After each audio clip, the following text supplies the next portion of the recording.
le travail défensif doit être pris plus au sérieux au Real Madrid ou alors l'équilibre du jeu doit être vite retrouvé. Bienvenue fans du Real Madrid sur ma chaîne. Alors, petite revue du match Betis-Real Madrid ou Real Madrid-Betis. 2-0 pour le Real Madrid. Donc, avant de commencer, je tiens à dire que je n'avais pas fait le débrief du dernier match. J'ai eu un petit souci de connexion et après, je trouvais que c'était pas trop pertinent. Comme c'était un match en milieu de semaine, je me suis dit, on va faire un débrief global à la fin de la semaine. Et donc, aujourd'hui, j'ai le plaisir de faire ce débrief, non seulement parce que le Real a gagné, mais aussi parce qu'on a vu non seulement les mêmes choses qui se répètent, mais aussi un peu de mieux. Alors, dans les choses qu'on a vues qui continuent, c'est la difficulté à faire le jeu. On n'a pas encore le 11 type. Kylian Mbappé, toujours titulaire. Vinicius, toujours titulaire. Rodrigo aussi me semble toujours titulaire. Non, quoique Rodrigo, il n'a pas commencé le précédent match. Donc, pour l'instant, Vinicius, Mbappé, Courtois, la défense, en tout cas les deux centraux, sont toujours titulaires. On a toujours les mêmes personnes qui sont titulaires. Mbappé, Vinicius, Valverde, Tchouaméni, Rudiger, Militao. Voilà.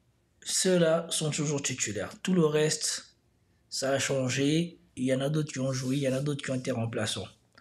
Alors, on a toujours de la difficulté dans le jeu. Aujourd'hui, Ceballos a commencé avec un 4-4-3. 3 attaquants, 3 milieux. Ceballos a commencé et on a vu que Ceballos a de la difficulté. La semaine dernière, c'était Modric qui avait commencé. Son match n'était pas non plus convaincant. Ce que nous constatons, c'est que quand il y a des remplaçants, les remplaçants apportent quelque chose de plus par rapport aux titulaires. Et ce, dans tous les matchs. À chaque fois que Ancelotti fait des remplacements, les remplaçants semblent apporter quelque chose de plus par rapport à ceux qui ont débuté le match. Ça, au moins, c'est la constante. La semaine dernière, quand Güler est rentré, il a été plus efficace que la fois d'avant, quand il avait débuté, je crois. Modric, quand il a débuté la semaine dernière, il a été moins efficace qu'aujourd'hui quand il est rentré, surtout après qu'il ait marqué. Pour l'instant, on n'arrive pas à trouver la bonne formule et l'équipe tâtonne.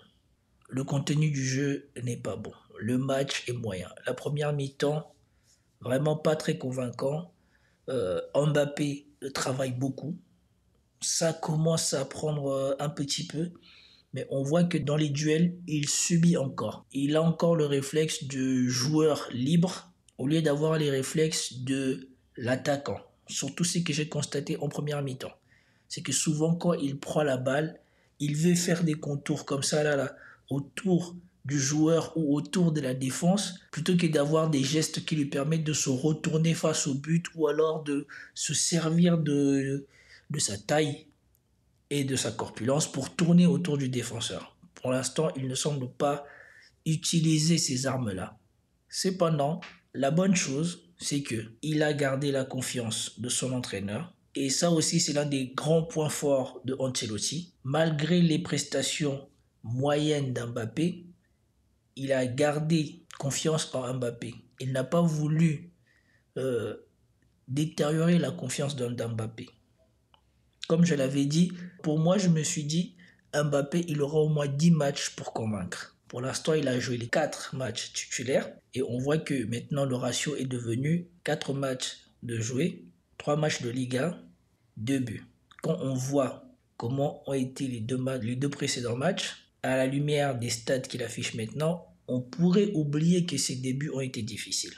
Et donc, c'est peut-être le déclic qu'il avait besoin pour se sentir en confiance ou pour voir quelle est la chose qui a marché pour lui pendant un match. Parce que ce match-ci, même si ce n'est pas le match le plus accompli qu'il a fait, c'est le match où il a essayé le plus de choses dans le jeu.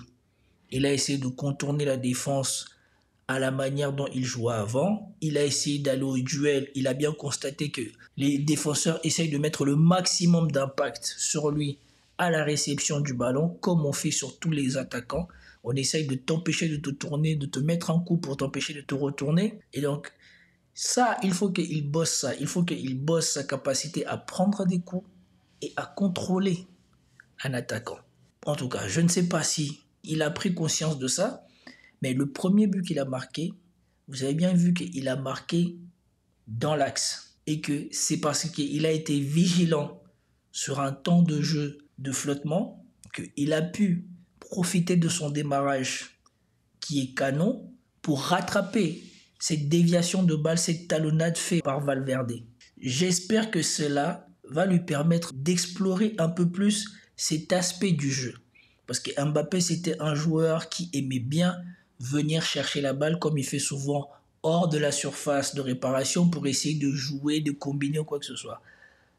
Peut-être aussi, il faut qu'il apprenne à être dans ce registre-là. Et s'il apprend dans ce registre-là, il pourrait être exceptionnel parce qu'il a un démarrage canon.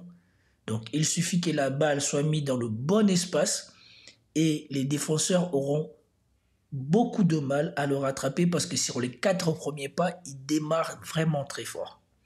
Et donc, c'est peut-être un aspect du jeu qu'il devrait prendre en compte et vraiment rentrer dans sa tête cette possibilité que voilà, je dois être à la limite du hors-jeu et je ne dois pas m'enfoncer dans la profondeur, je dois rester un peu haut pour que quand on va mettre la balle dans l'espace, eh ben, entre moi et les défenseurs qui devra défendre sur moi, il y ait maintenant match où il y ait combat pour voir qui va arriver le premier sur le ballon. Parce que vous avez vu, dès qu'on a décalé la balle, eh ben, tous les défenseurs étaient là en train d'essayer de regarder. Il a démarré et il n'y a personne qui l'a rattrapé. Et donc, j'espère que le déclic il est arrivé et surtout, je suis content pour lui parce qu'il a fait taire Cyril Hanouna qui, cette semaine, s'est permis de dire qu'il avait fait l'erreur de sa vie en allant au Real Madrid, que le PSG n'avait jamais aussi bien joué sans Kylian Mbappé. Et bien là, c'est parfait. Il a répondu sur le terrain, il a mis 2 buts, c'est le meilleur buteur du Real Madrid, donc c'est parfait. Et j'ai même tweeté pour dire à Cyril Hanouna, alors Cyril, Kylian Mbappé au Real Madrid, que disais-tu déjà? Parce que ça m'a vraiment particulièrement énervé que cette personne dont on n'a jamais vu, ou on n'a jamais attendu jouer au foot, soudainement, donne une avis définitif sur le transfert de Mbappé au Real Madrid. Et donc ça, c'est une bonne nouvelle, qu'il ait pu peut-être débloquer cet aspect mental, parce que ça pèse quand on a l'étiquette de l'un des meilleurs attaquants du monde et qu'on arrive au Real Madrid et qu'on n'arrive pas à marquer, ça peut peser et ça peut augmenter la difficulté de se sentir à l'aise dans le jeu. On a vu qu'aujourd'hui, il a vraiment essayé beaucoup de choses sur le jeu et la bonne chose, c'est que ça payait et l'autre bonne chose, c'est que Vinicius, qui a provoqué le penalty, lui a laissé tirer le penalty. Donc, accumulation de confiance. Et ça, on doit tirer un chapeau à Ancelotti et un chapeau au vestiaire de Real Madrid qui font vraiment le maximum pour intégrer Kylian Mbappé au plus vite dans l'effectif pour qu'ils se sentent à l'aise et pour que ça leur profite à eux tous. Et mention spéciale à Brahim Diaz. Alors Brahim Diaz, comparé à la semaine dernière où ça n'a pas été trop ça, je crois qu'il a débuté, ça n'a pas été trop ça, il a perdu beaucoup de ballons. Aujourd'hui, il est rentré, il a eu un impact direct sur le jeu. Et donc, ça aussi, c'est la bonne chose. Moi, je n'aimerais pas être à la place d'Ancelotti, mais il a toujours une carte parce que Bellingham ne joue pas encore. Et Bellingham, la première fois qu'il a joué, il était assez satisfaisant par rapport aux attentes. Donc, il a toujours une carte maîtresse qui est, quand Bellingham reviendra, il pourra le mettre parce que Bellingham apporte beaucoup dans l'équilibre du jeu. Fort, grand, il porte bien la balle et surtout, il défend beaucoup. Et donc, ça équilibre énormément le jeu. Brahim Diaz, il est percutant, mais au niveau du combat, c'est pas encore ça. Et souvent, il est déséquilibré. Mais j'ai l'impression que lui aussi, il a bossé sur son équilibre et que désormais, il est beaucoup moins perturbé dans les duels qu'il ne l'était l'année dernière. Et donc ça aussi, c'est une bonne chose. Et donc, vraiment, s'il y a une chose à retenir de ce match, c'est l'aspect mental du Real. Bien que la saison ait commencé dans des difficultés, ou en tout cas avec beaucoup d'incertitudes au niveau du jeu, ils gardent la marque des grands. Ils ne perdent pas. Et ça, c'est la marque des grands. Parce que tous les grands, à cause de l'effectif, à cause des individualités dont tu bénéficies, ne sont pas des équipes qui vont accumuler des défaites. On attend d'eux qu'ils gagnent. Et donc, la plupart du temps, ils tapent tous leurs opposants, surtout si ce ne sont pas des gens qui sont directement les sûrs, surtout dans le sens offensif, parce que dans le sens défensif, Tchouaméni commence à donner des certitudes. Dans la phase offensive, Bellingham, son premier match, avait aussi donné des certitudes. Diaz a donné des certitudes par intermittent. Güler, la dernière fois, a donné beaucoup de certitudes avec son entrée, mais lui aussi, quand il avait débuté, il n'avait pas été satisfaisant. Et Modric aussi, quand il a débuté, il ne s'est pas montré satisfaisant. Donc, il n'y a pas vraiment de vraie certitude sur comment le jeu va se dérouler, parce que là aussi, on a Tchouaméni qui essaye de casser des lignes et qui n'arrive pas toujours et qui fait des passes très maladroits. Là où un Kroos faisait des passes beaucoup plus sûres, on a Tchouaméni qui fait des passes qui ne sont pas très assurées. Donc, mais de toute manière, moi, Tchouaméni, je le préfère dans un rôle défensif. Et aussi, vous avez vu vers la fin de match, quand Modric a commencé à se sentir à l'aise, on a vu que pour Tchouaméni, c'était devenu beaucoup plus facile. Il y avait beaucoup moins de pertes de balles parce que ce n'était plus à lui de chercher à casser les lignes avec une passe longue ou alors à être créatif pour casser les lignes. Donc dès qu'on lui a libéré de ce travail-là, son jeu s'est directement bonifié. Mais quand il y avait Ceballos sur le terrain, ce n'était pas trop ça. Il récupérait le ballon, il devait encore travailler pour essayer de trouver la bonne passe. Il doit s'améliorer sur cet aspect-là du jeu, mais pour l'instant, ce n'est pas son point fort. Et donc, quand il y a Modric, ça s'équilibre. Donc, la bonne chose à retenir pour ce soir, pour ce match du Real Madrid, c'est que on voit encore une fois de plus le grand entraîneur qui est Ancelotti. Il a maintenu sa confiance avec Kylian Mbappé. Il lui a laissé le temps peut-être de trouver sa marque, et espérant que ça a marché. Et aujourd'hui, quand Kylian Mbappé a fait ses preuves, il a inversé la chose. Il n'a pas sorti Vinicius. Il a permis à Vinicius d'aller jusqu'à la fin du match. Il a sorti Kylian Mbappé qui a eu le standing ovation. Et donc, franchement, on comprend pourquoi le Real est le Real. Parce que sur un cycle de je ne sais pas combien d'années, ils n'ont eu que 2 principaux entraîneurs, ou peut-être 3, qui sont Zidane, Ancelotti et peut-être quelqu'un d'autre. Et Ancelotti et Zidane apportaient beaucoup de sérénité à l'équipe, puisque ce sont des gens qui vraiment font confiance, protègent le vestiaire, protègent leurs meilleurs joueurs et essayent de donner le maximum de confiance à ces joueurs-là. Et donc aujourd'hui, ça peut être payé. Parce que aujourd'hui, Kylian Mbappé s'est vraiment beaucoup démené en attaque.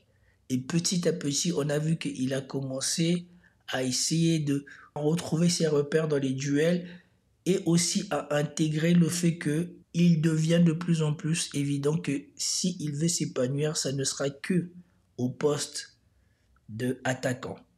Et donc peut-être aussi qu'il commence à intégrer ça parce que le but qu'il a marqué, dans son exécution, c'est vraiment le flair de l'attaquant qui a senti le jeu, qui s'est déplacé. Bon, c'est peut-être pas le flair de Trezeguet, mais c'est quand même le flair puisque quand il s'est déplacé, il était vraiment seul en face à face avec le goal. Et donc, je ne tire que du positif, surtout par rapport aux 2 premiers matchs que le Real Madrid a fait. Et surtout, là où il faut peut-être s'inquiéter, c'est sur le fait que le Betis n'a pas eu la lucidité de toujours bien finir ses actions. Et donc, le travail défensif doit être pris plus au sérieux au Real Madrid, ou alors l'équilibre du jeu doit être vite retrouvé. Parce que depuis les débuts du championnat, souvent je constate que le Real Madrid est mis en difficulté à la perte de balles. Et je n'ai pas très bien compris pourquoi on s'est retrouvé aussi souvent en perte de difficulté, d'autant plus que ce match-ci, il n'y avait ni Güler sur le terrain, ni Modric sur le terrain. Et donc, on avait Ceballos, Valverde et Tchouaméni. Normalement, cette composition aurait dû éviter que le Real ne se retrouve avec un Betis qui se retrouve souvent en position de tirer, mais malheureusement pour eux et heureusement pour le Real, ils n'ont pas eu souvent la lucidité de finir et le Real les a punis et a gagné 2-0. Donc, c'était tout ce que j'avais à dire sur ce match. J'ai apprécié, mais bon, comme la plupart des matchs du Real Madrid maintenant, c'est vraiment en deuxième mi-temps, au moment où Ancelotti montre sa patte de management, quand il change les joueurs, que souvent on a des matchs qui deviennent plus intéressants. Les premières mi-temps du Real Madrid semblent laborieux. Et donc, souhaitons que pour l'avenir, on puisse avoir une ossature de 11 de départ qui commence à améliorer la performance du club dès les premières mi-temps. Et surtout que l'on commence à avoir des buts pour pouvoir donner plus de certitude dans le jeu dès la première mi-temps. Parce que vous voyez que souvent, quand on rentre Modric en deuxième mi-temps et que le Real est devant au score ou mène, soudainement le jeu est beaucoup plus aéré. Regardez les 20 premières minutes de ce match-ci, comparez-les à la première mi-temps, c'est le jour et la nuit le Real que vous voyez. Donc, c'était tout pour cette vidéo, j'espère que vous avez apprécié. Si vous avez apprécié, commentez, likez, partagez et je vous dis à plus tard. Peace out.